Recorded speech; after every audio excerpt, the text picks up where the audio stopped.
Hello and welcome back to my reading of my original novel, Nature's Culling. In this video I'm going to read aloud chapter 6, and that is the consequence chapter. Penelope hugs Kenny tight as soon as they exit the hospital room. I can't believe we're finally in the clear. For good. Kenny squeezes her tight and says, "Me neither. It just needs a bit of time to work now." Penny nods and lets go of Kenny, then squats down to look at Timothy and Kimberly. "Don't be afraid. It only hurts a little, but it will be over quick." Timothy nods. "I'm not scared of the needle. I'm scared that I will get sick if I don't get it." Penny nods. "I get it, but it's the best thing to do." Both children nod. Penny adds, "You're a very brave boy, Tim. Can you go with your sister?" Timothy nods proudly and takes his younger sister by the hand. Charlotte makes to follow her siblings into the room, but Penny stops her gently by holding up a hand touching her arm. "No matter how this goes, remember that you're still welcome to stay." Charlotte nods and walks forward, making Penelope drop her hand. Charlotte smiles at her. "I know, and thank you. We haven't decided yet, but I think the young uns want to stay." Penny smiles at Charlotte. After exchanging a glance with Kenny, she speaks to Charlotte. "I had a feeling that Timmy and Kimmy had gotten attached to the ranch." Charlotte smirks. "It's not just the young uns, though. Ryan loves it out there. So do I." Penelope smiles at her. "I'm happy to hear it." "Me too," Kenny says.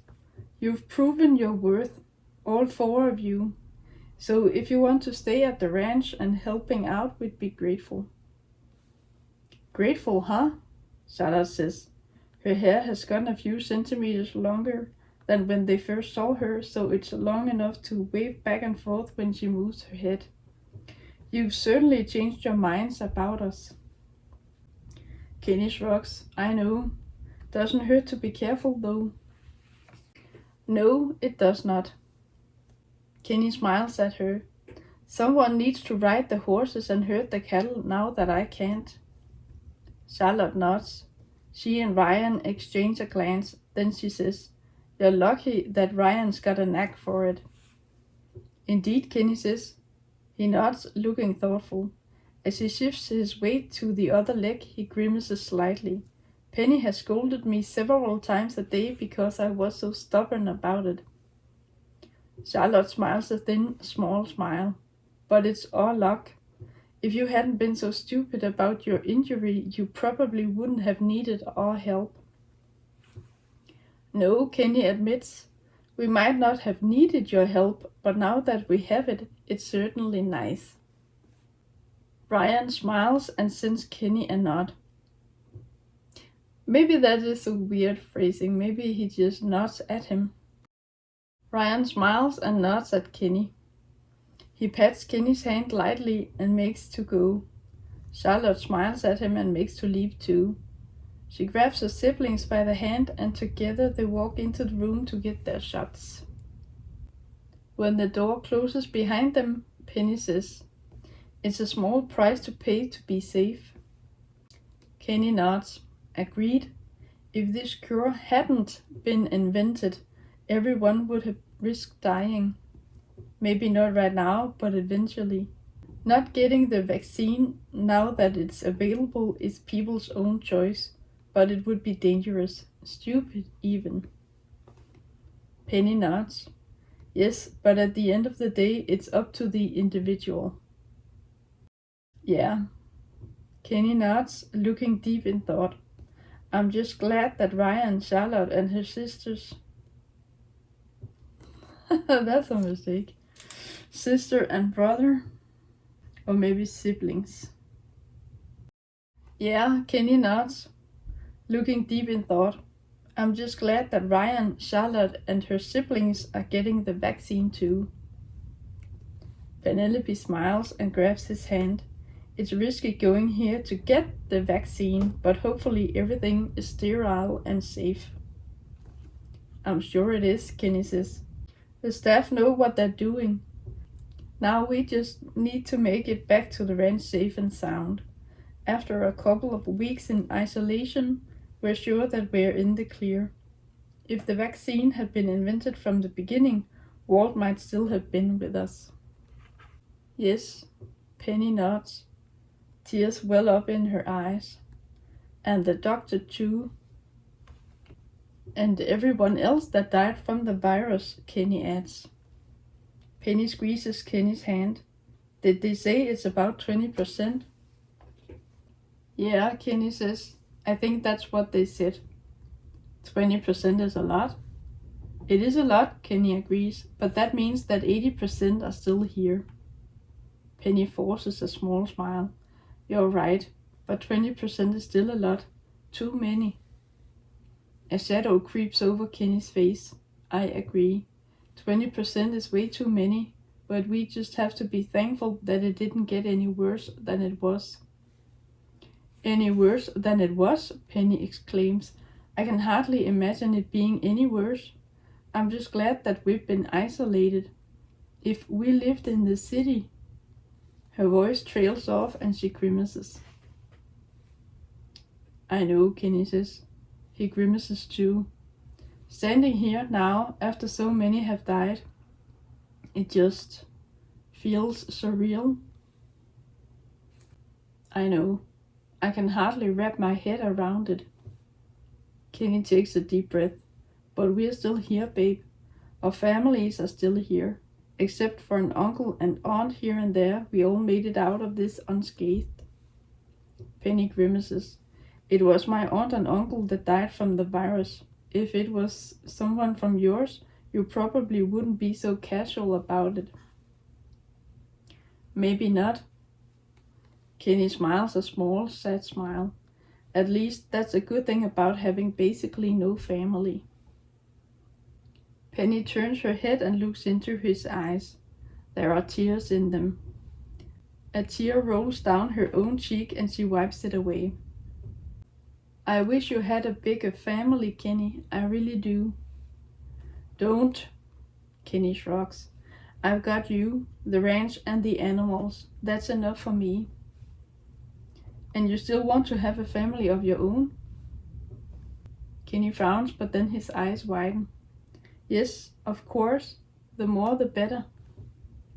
Penny smiles. The more the better? What about it being a good thing that you don't have relatives? Kenny shrugs. That's different. If I had my own kids, I love being a family with you and them. I don't need a bunch of uncles, aunts, and cousins to feel complete. Me neither, Penelope says. But I love them all anyway. I might not need a big family, but I would miss them all if they weren't here. I get it, Kenny says, nodding slowly. Maybe I was lucky then. If you don't have a big family, then there's not much need for mourning. I mourned both my parents, but that was 3 years ago. Now I can look ahead. I don't need to mourn every once in a while because I lose a relative. Grimacing, Penny bursts out. How can you say something like that, Ken? Kenny smirks and shrugs. I'm sorry. If I don't want to be jealous of you and your big family, I can at least make jokes. Penny tugs at him, shaking her head. Don't do this. Don't try to laugh it off. You shouldn't use jokes as a coping mechanism. Says who? If it works for me, then does it really, Ken? Does it really work for you? Kenny shrugs. He smiles at her sheepishly. I don't know. Maybe. Maybe not. But I get by. That's all I can do. That's all we all can do. Penelope takes a deep breath, shaking her head at him. You're incorrigible. I don't know if I pronounced that word right. Incorrigible. Incorrigible. It means that he can't change, that he doesn't want to change. I think I have spelled the word right, but I'm not sure if I pronounced it right, but it's incorrigible.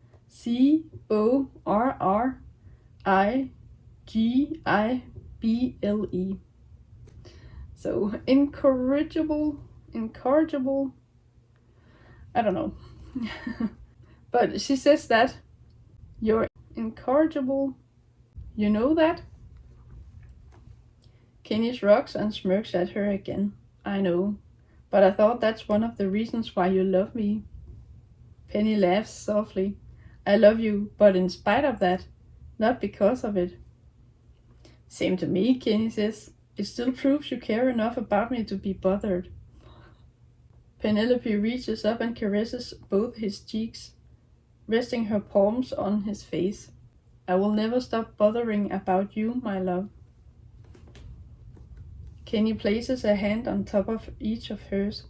He leans forward and kisses her mouth. And I will also always be bothered about your quirkiness and bad habits. Bad habits? Penelope exclaims. I don't have any bad habits. Yeah, you do. You bite your nails when you're nervous and you roll your eyes at me. A lot. I don't like that. Oh, you don't? Penelope rolls her eyes at him. I thought that was one of the reasons why you love me. Kenny laughs. Penny is about to say something when the door opens. Charlotte, Ryan, and the kids file out of the room, the two children hand in hand, and Charlotte and Ryan are holding hands too. Did it go okay? Yeah, Ryan nods.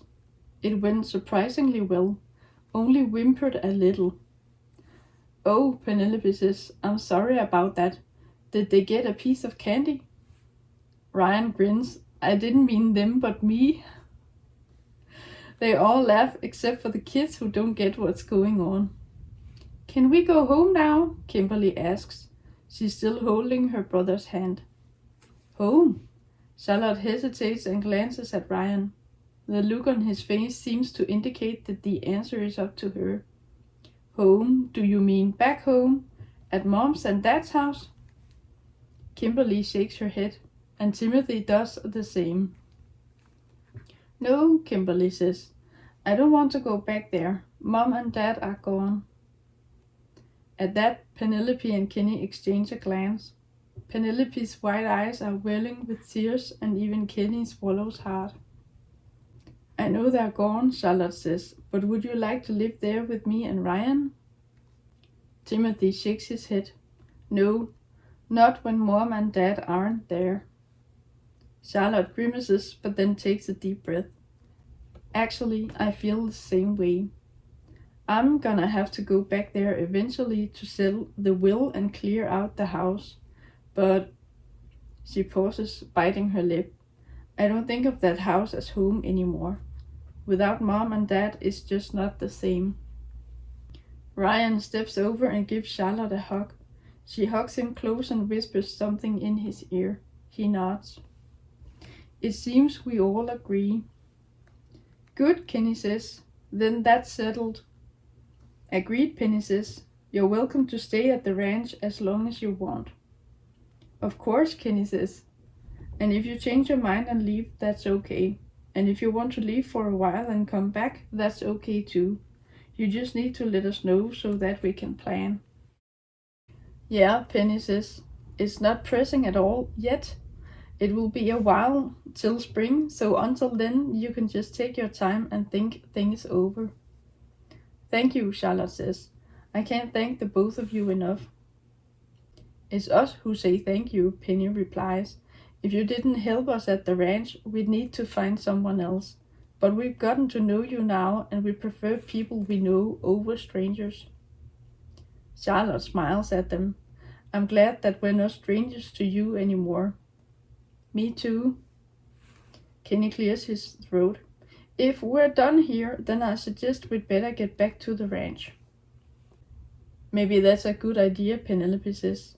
The sun will set soon, and we have to get the chickens inside for the night, and the cattle need to be moved. Ryan gives a single nod. You can count on us. Yes, Charlotte adds. I'd like to feed the chickens today, the girl says. But her brother counters, No, Kimmy, you did that yesterday. It's my turn to feed the chickens.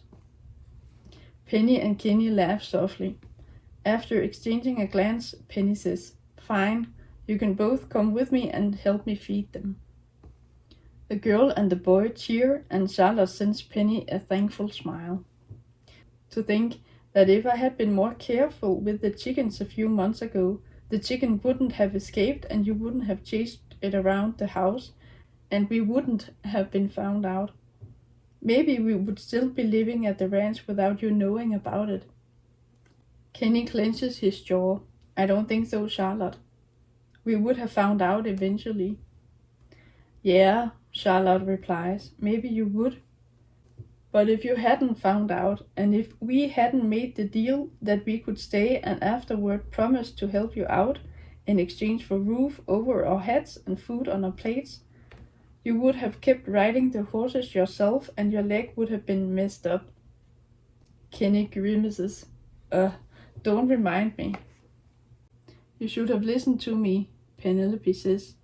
You limped but didn't want to use the crutches, and you didn't want to risk anything by going to a different doctor to find out whether the fracture had gotten worse or wasn't healing properly. I know, Kenny says in a low voice, almost growling.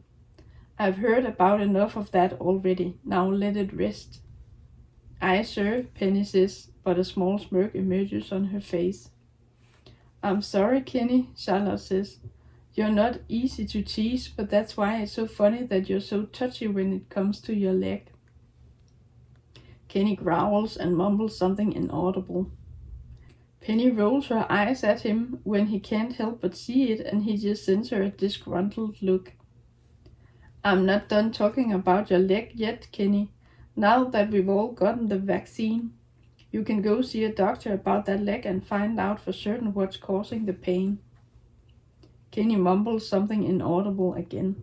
Then louder he says, All right, I'll go see a doctor about my leg, but then you have to promise me that we'll try harder to start a family of our own. Penelope blinks. Okay, all right. I'm all up for trying harder, but... Her voice trails off and she glances at Charlotte, Ryan, and the kids. Charlotte and Ryan just look at her and shrug, not really caring that it's private, and the kids don't get what the grown-ups are talking about. But what? Kenny asks. If Charlotte and Ryan and the kids are going to stay at the ranch for many years to come, they're basically family, and family can know stuff like this. Besides, when we have a kid, they'll be able to figure out what we've been doing. Penny blushes. I know, I get that, but it's just what? Penelope bites her lip. I haven't told you yet, but I missed my period. She said the last part in a quieter tone, but Kenny heard it. His eyes widen. Does that mean that you might be... Penny nods. Kenny blinks. That's great news, babe. Penny is still blushing, but the smile on her face shines brighter than her embarrassment. I thought you would think that, but I just didn't tell you. I wanted to make sure we got the vaccines first. I want the potential child, to grow up in safety. If we didn't get the vaccine and risked dying from the virus, She pauses, sniffling. I couldn't bear that the child would have to grow up without its parents. Oh, Charlotte says in a dry, low voice. You mean like me and my sister and brother? Penny's eyes widen. Oh, sorry. I didn't mean it like that. I didn't think that. That's right, Charlotte spits. You didn't think. I thought you always thought before you spoke. Penny grimaces. I usually do. For a moment I forget about what happened to you. I could tell, Charlotte says, and I know, I get it, but it still hurts so much. I can't believe they're gone. Me neither, Ryan says.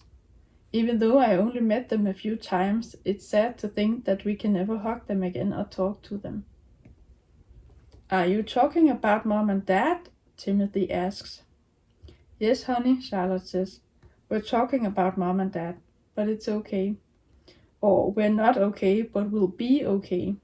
We miss them every day, but we can't let that overshadow everything else. No, Penny agrees. When someone dies, they leave a vacuum, but if you let it suck you in, it's no good. Charlotte sends her a puzzled look. Strange metaphor, but I get it. Charlotte strokes her belly. There are good things ahead of us. I know things will get better. Especially now that I'm pregnant, we have to be positive and hope for the best. Ryan bursts out. Are you pregnant, Char? Charlotte grins. Yes. How long have you known? I found out 2 days ago. While you were helping with the cattle, I was taking a pregnancy test. Penny and Kenny exchange a glance. Kenny blinks and looks longingly at Charlotte's discreet baby bump, and when he meets Penny's gaze again, she wipes a tear from her eye. Penny takes a deep breath and forces a smile. I'm so happy for you. Here we are talking about me possibly being pregnant, and then you're already pregnant. What fun it will be with them growing up together. Yes. Charlotte exchanges a look with her boyfriend. I don't know how I'll feel about everything after the baby is born, but if I feel the same way as now, we'll stay at the ranch, baby and all. And you're very welcome too, Penny says. How fun that we might go through pregnancy together. Charlotte smiles at her. I really hope we do. Me too. Penny smiles broader, but then the smile fades. If I'm not pregnant. Hey, Kenny says, putting a comforting arm around her waist. If you're not pregnant, it's all right. We're still young. We have time. It'll happen eventually. I hope you're right, Penelope says. When have I ever been wrong? Kenny replies with a grin. Oh, Penny says, a smile forming on her lips. Do you remember that time with your leg that you insisted was fine and you rode horses even though your leg hurt? Now it's Kenny's turn to roll his eyes. You tease me. Yeah, Penelope shrugs. You tease me too. Mostly others, but you're not safe from getting teased. If you dish it out, you have to be able to take it too. And I do, Kenny exclaims. I might whine a bit about it, but I'm taking it. They all laugh. You don't handle it very well, buddy, Ryan says. Kenny shrugs. Tease me about anything else, it's fine, but please, for God's sake, stop talking about my goddamn leg. They all laugh again. Well, that was chapter 6.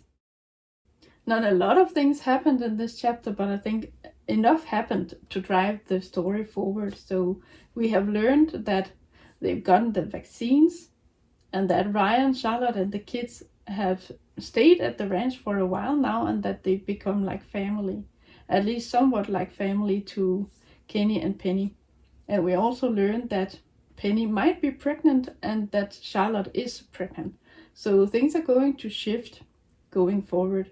So now this virus isn't a threat anymore, but surprise, surprise, something else is going to happen very soon. So I hope you'll stick around for that and then watch the rest of all of these videos where I read my story out loud, one chapter at a time.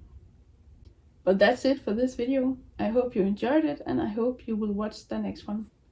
Until then, take care. Thank you for watching.